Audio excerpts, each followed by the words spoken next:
지난 며칠 전에 한국에서 어버이날이었습니다.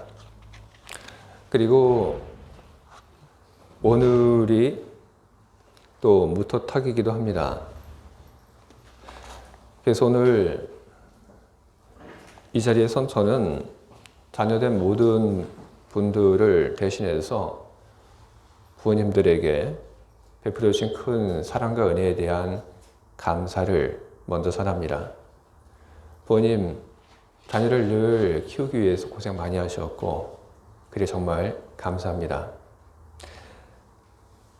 자녀들이 하지 못한 마음속에 있는 말을 대신하여 부모님 된 여러분 모두가 언제나 건강하시고 그리고 행복하실 수 있기를 바랍니다. 오늘 우리는 출애굽기 20장 12절에 있는 하나님의 말씀을 우리는 보았습니다. 10계명 중의 하나, 제5계명을 우리는 함께 보았습니다.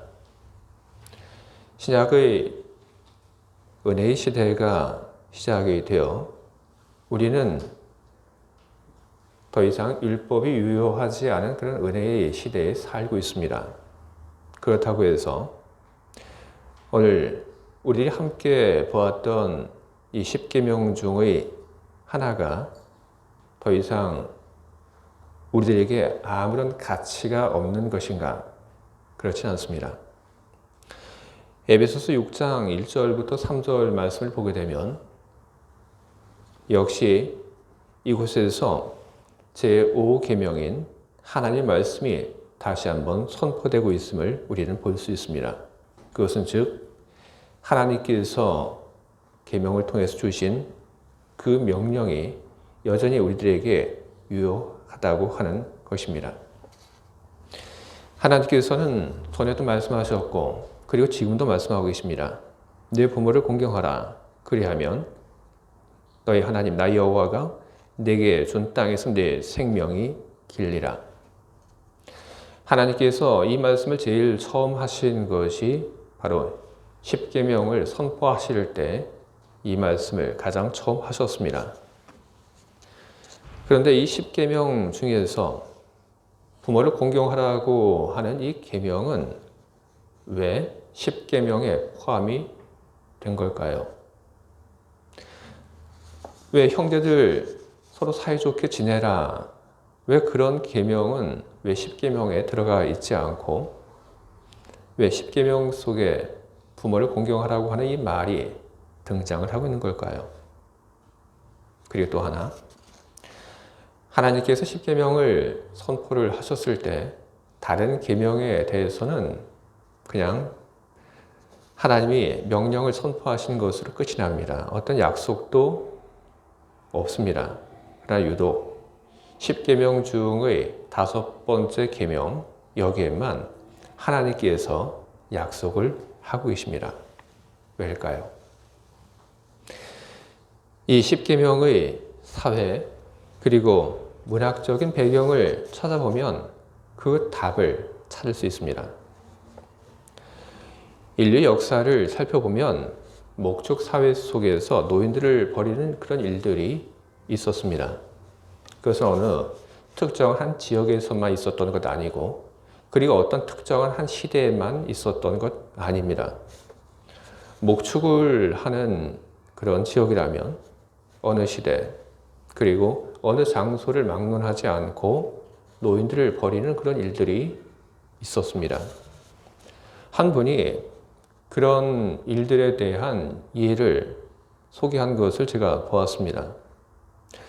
남아프리카의 한 부족은 마을에서 멀리 떨어진 곳에 오두막을 짓고 그리고 그 오두막에 노인들을 갖다 버리는 풍습을 가지고 있다고 합니다. 그리고 예전 식량 부족의 허덕이었던 이 에스키모들은 노인들을 자살로 유도하는 그런 일들을 했습니다. 중앙아시아의 유목민들을 보게 되면 그들은 부모님이 연로해서 이동하기 어렵다는 그런 판단이 서게 되면 그러면 부모님들을 이제 한 곳에 지내게 하고 그리고 부모님들과 이별할 그런 준비를 하게 됩니다. 부모님들만의 작은 텐트를 치고 그리고 부모님들을 위한 며칠간의 양식 그리고 물 그것을 남겨놓고 그리고 부모님들에게 가서 큰절을 하고 이별을 구합니다. 그러면 자식들이 나이 든 부모님들을 위해서 텐트를 치고 그리고 며칠 먹을 물과 양식만 남겨놓고 큰절을 하는 것을 보면서 부모님들이 자식들에 대해서 화를 내지 않습니다. 부모님들이 그것을 그냥 자기들의 운명으로 받아들입니다. 그리고 자식들이 다 떠난 후에 자식들이 만들어 놓은 그 작은 그 텐트에 거기에 들어가서 지내면서 남겨놓은 그 음식과 물을 먹고 지내다가 그것이 없으면 그만 거기에서 죽음을 맞이하게 됩니다. 부모의 시신은 시간이 한참 지난 후에 부모님들을 남겨두었던 그 자식들이 돌아와서 그 시신을 수습을 했습니다. 왜일까요? 왜 목축이 있었던 그런 지역, 왜 목축을 하는 사람들은 왜 노인들, 그리고 자기 부모님들을 왜 버리는 그런 일들을 했을까요? 그것은 자원이 부족하기 때문에 그랬습니다. 양식이 부족합니다. 그리고 노인들을 돌볼 사람들이 부족합니다. 노인들은 그런데 생산성이 없습니다. 계속해서 양식을 드려야 하고 그리고 계속해서 그 노인들을 위해서 돌볼 사람이 필요합니다. 그것이 노인들을 뒤에 남겨놓고 떠나게 되는 그런 이유 가운데 하나입니다. 또 하나는 노인들을 모시고 가더라도 목축하는 그 집단의 이동 속도를 노인들이 따라갈 만한 그런 체력이 없기 때문에 그런 것입니다. 노인들의 그 체력에 맞춰서 목축하는 그 집단의 이동 속도를 조정을 하게 되면 그러면 목축하는 그 집단은 정해진 그 시간에 목초지에 도착하지 못합니다. 잘못하면 그 목축하는 한 집단, 한 가족, 한 부족이 심각한 위험에 처해질 그런 가능성이 있게 됩니다. 그래서 노인을 버리고 가게 된 것입니다. 그것이 풍습이라고 하는 이름으로 자연스럽게 형성이 되었고 그리고 왜 노인을 버리고 가야 하는지 그것을 버리는 사람도 그리고 버려지는 사람도 알고 있었기에 눈물을 머금고 그것을 수용을 했던 것입니다. 즉 목축을 하던 사람들, 그 사람들은 효도와 그리고 나머지 가족의 생존 이 두 가지의 양자택일의 기로에 서게 되었고 그리고 그 양자택일의 그 기로에서 목축을 하던 사람들은 부모님을 포기하고 나머지 가족들을 살리는 그런 선택을 하게 되었던 것입니다. 히브리인들의 사정도 크게 다르지 않습니다. 창세기 12장을 보게 되면 하나님의 부름을 받아 본토 친척 아비집을 떠난 아브라함의 이야기가 나와 있습니다. 그가 어떻게 살았는지 그의 삶의 이야기가 기록되어 있는데 본토 친척 아비집을 떠나라 하는 하나님의 그 말씀을 듣고 순종한 그가 원래 있던 곳을 떠나서 가나안에 도착을 하게 됩니다. 그런데 가나안 땅에 도착을 했는데 그 땅에 기근이 들어서 애굽으로 이주를 하게 됩니다. 애굽으로 이주를 한 아브라함, 그곳에서 아브라함은 자기 아내를 두고 아내라고 얘기를 하지 않습니다. 누이라고 얘기를 합니다. 이것은 목축의 시대에 생존의 그런 심각한 위험이 있을 때 생존을 위한 선택을 그들이 했다는 그들의 삶의 이야기를 보여주는 것입니다. 또한 성경의 말씀 중에 이런 말씀이 있습니다. 시편 71편 9절에 있는 말씀인데 다윗이 이런 기도를 드립니다.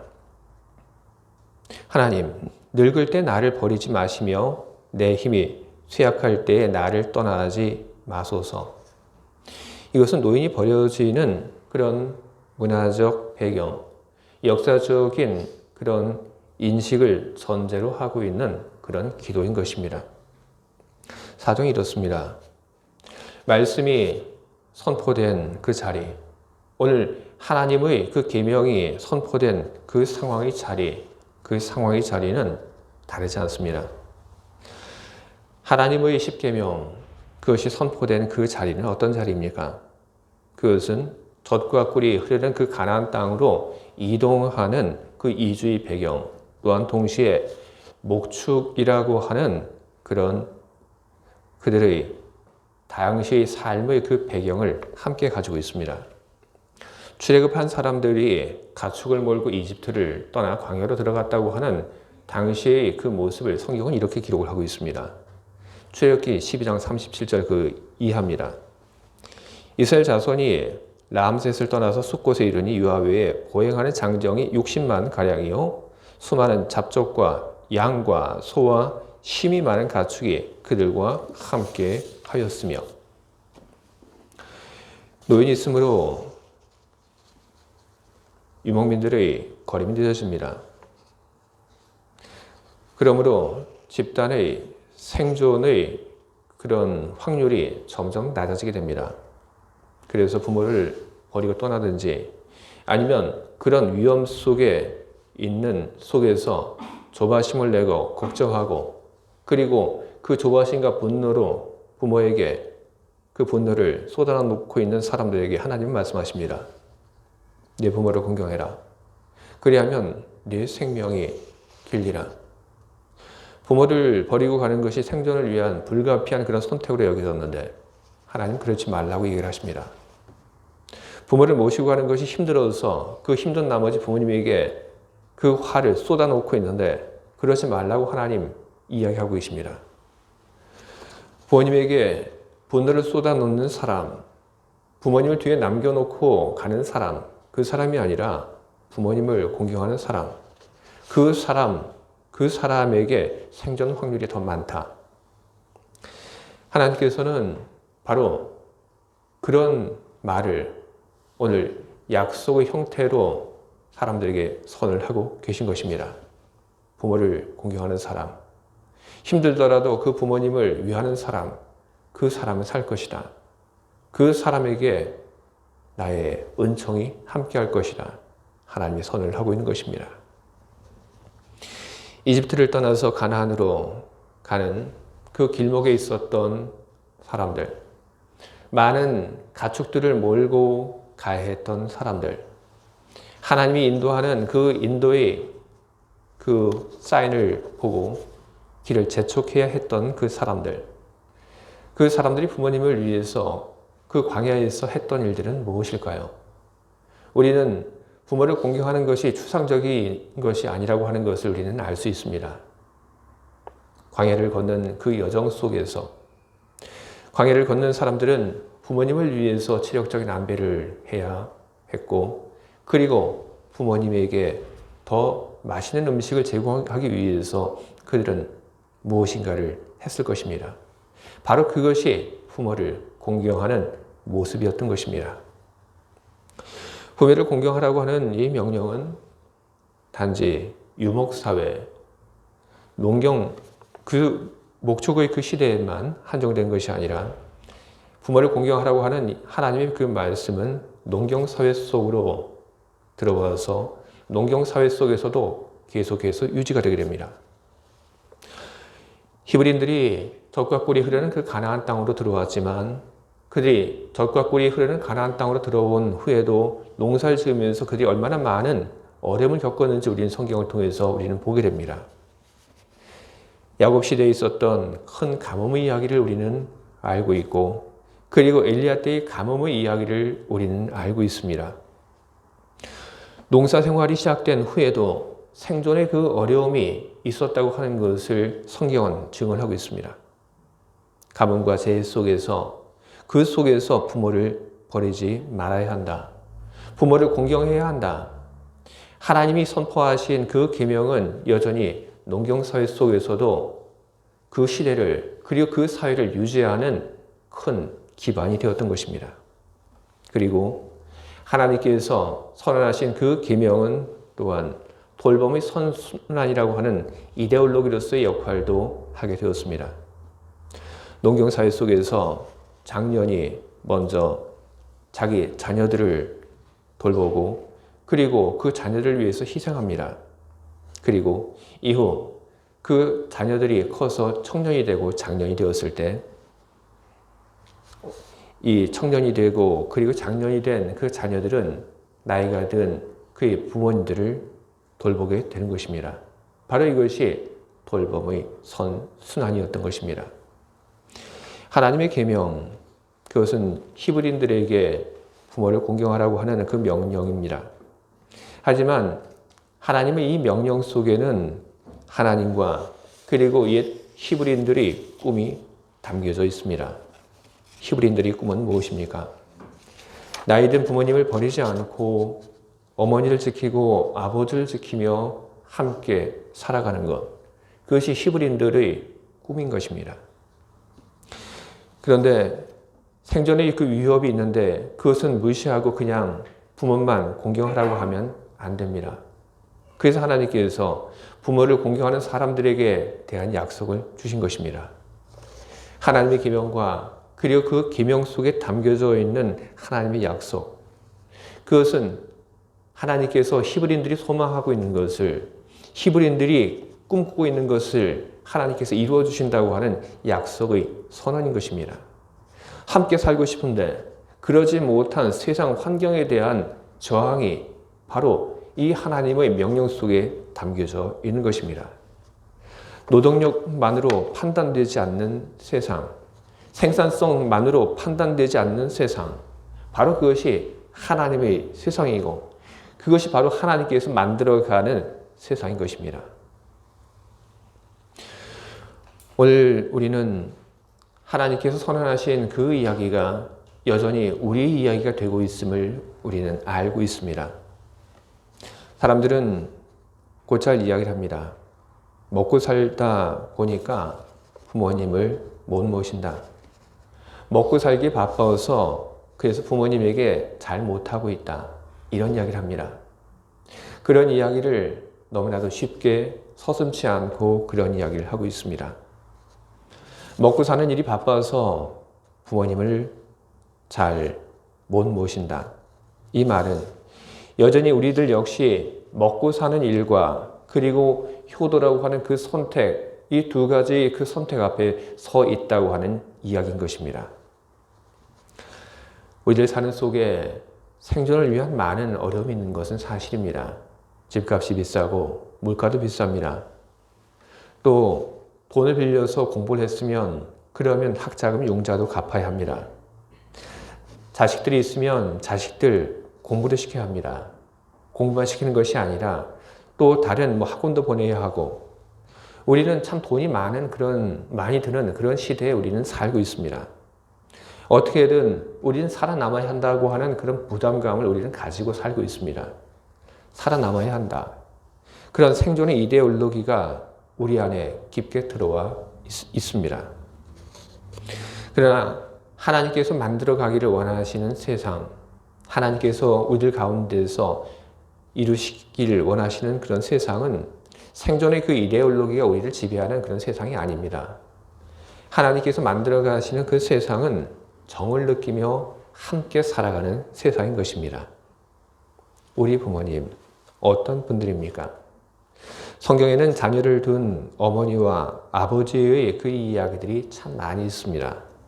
어떻게 자녀를 키웠는지 성경이 우리들에게 어머니와 그리고 아버지들의 이야기를 우리에게 소개를 하고 있습니다.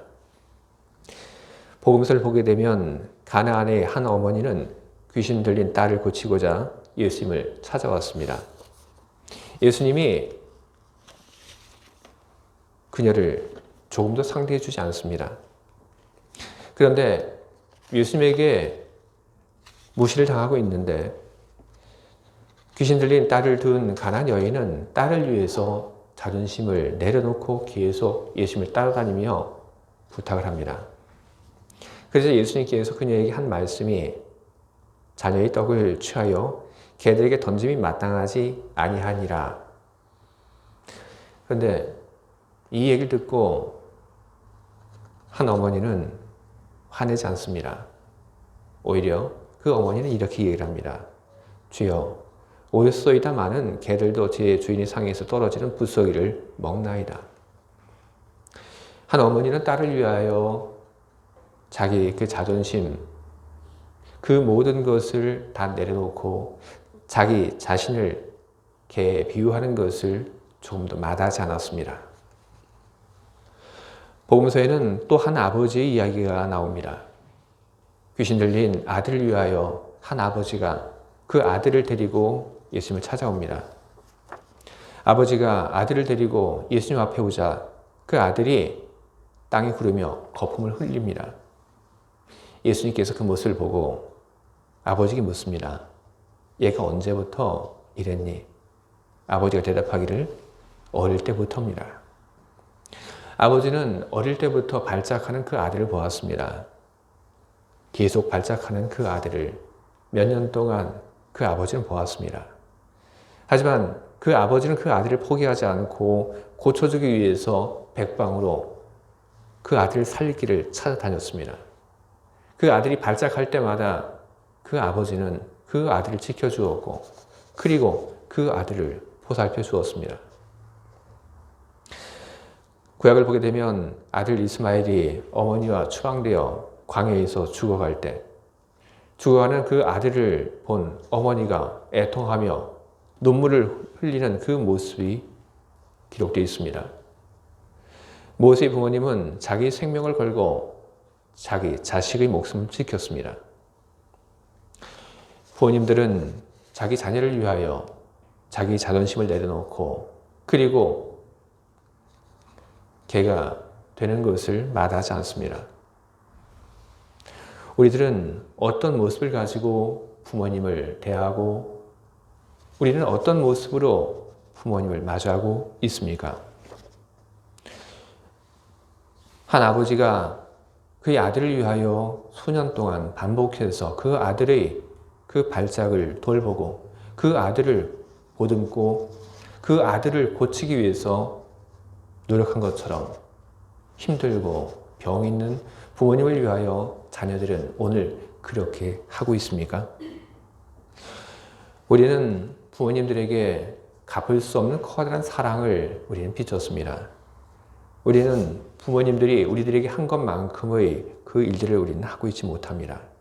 하지만 부모님들이 우리에게 보여준 그 큰 사랑을 우리들이 다 제대로 갚지는 못한다 할지라도 자녀를 위해서 사랑하고 헌신한 그 부모님을 잊지 말고 그리고 그 부모님에게 받은 은혜에 다만 조금이라도 되갚기 위한 그런 일들을 우리는 계속 해야 하는 것입니다. 여러분 살기 힘든 그 현실에 여러분 지지 마시길 바랍니다. 돈이 없을 수 있습니다. 하지만 그렇다고 해서 부모님을 사랑하고 부모님을 섬기는 그 일에 여러분 소홀히 하지 마시기 바랍니다. 나의 편함을 추구하는 것 때문에 부모님을 공경하는 그 일을 못하는 여러분들이 되지 않기를 바랍니다. 여러분 부모님에게 화내지 마시기 바랍니다. 나이가 들면 몸이 예전처럼 움직이지 않습니다. 나이가 들면 머리가 예전처럼 그렇게 잘 돌아가지 않습니다. 실수하게 되고 그리고 답답해 보일 수 있습니다. 그러나 여러분 그런 부모님을 보고 여러분 화내지 마시기 바랍니다. 내가 어릴 때 부모님이 우리에게 어떻게 했는지를 기억하시며 부모님이 실수하고 그리고 답답해 보이는 그런 일을 할 때 부모님에 대한 따뜻한 마음을 가지고 공손한 말로 공손한 섬김으로 부모님을 대하시는 여러분들이 되시기 바랍니다. 물질로 여러분의 부모님을 잘 섬기시기 바랍니다. 떨어져 계신 분들 부모님들에게 자주 연락하고 그리고 찾아가는 그런 일들 하시길 바랍니다. 부모를 경외하고 그리고 가족을 지키려고 하는 여러분들의 마음이 살기 힘든 현실로 무너지지 않게 하나님께서 지켜주시고 부모와 자식이 정겹게 살아갈 수 있는 땅을 약속하신 하나님께서 부모님을 경외하는 가정에게 복과 평화를 주셔서 부유하게 살아갈 수 있게 해 주실 것입니다. 하나님의 계명을 중하게 받아들이고 그리고 부모님을 사랑하고 경외하는 모든 분들에게 하나님이 주시는 은혜와 복이 언제나 넘치기를 주님의 이름으로 축원을 드립니다. 아멘. 함께 기도하겠습니다.